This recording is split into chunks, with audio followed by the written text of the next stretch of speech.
Okay, so in this video, I'm going to go over how I think aiming is going to work in my Gamejam entry, Crashland Reborn. So what I've got here is the clock face. Basically, I'm on a DK2 here, so I can't really go all the way around. I get tangled up. But the idea is you've got the entire clock face. I've been using this a lot to test out various ways of controlling aiming. So this is what I've come up with. This is the best kind of idea I've come up with. So here we have a gun, and I'm aiming at 12, and I can look really in any direction, and the reticule stays at 12. So it's decoupled from where I'm looking, but of course I can bring it with me. So if I want to shoot at that at 10 and then 12 and then 3, 10, 12 and 3, it's easy to do. But that was quite slow. So what happens if I want to do that faster? What happens if I want to do it at the speed that I can literally move my body, which is something we can do on mobile? Well, at any point I can press the left trigger, and that will reset the reticule to wherever I'm looking. So I can go 10, 12, 3. So basically that's it. So I've got decoupled aiming, but at any point I can reset where the reticule is. So if I want to shoot directly behind me, and I might kind of strangle myself doing this, but let's say, I know there's something directly behind me, I can spin and fire our bullets. So I can go 12, 6, 12, 6, quite easily. But crucially, I still have decoupled aiming, so I'm not using, it's not a gaze tracker kind of, gaze shooter kind of game.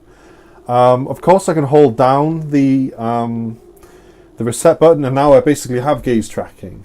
I think in reality, when people play this game, at least the way I've been playing this so far, is you just kind of use a mixture. It becomes kind of second nature to know, when to kind of have the fine-tuned aiming or the lazy aiming of a decoupled system, when to actually reset the aim, and when to kind of have it, actually tracking exactly where you're looking.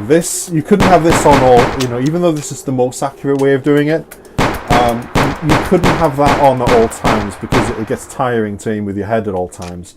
But certainly just to kind of, every now and again, aim in a different direction, it's really intuitive, and I think it's probably the best control scheme I'm going to come up with. You can obviously move. This worries me, the fact, I'm trying to adhere to best practices here, but I need a way, we obviously need a way of moving around the environment. I intend this to be a massive open kind of desert kind of environment. But I think, most people get sick largely on the rotation rather than the movement. So I think as long as, you move in the direction that you look in, I think I can get away with at least slow walking. So even at fast walk, you see that it's quite a slow motion. So it's not the fast, I'm not running around. But crucially,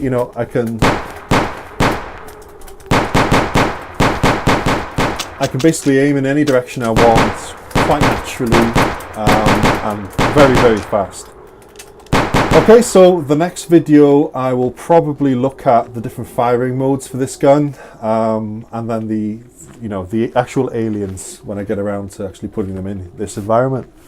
All right, cheers.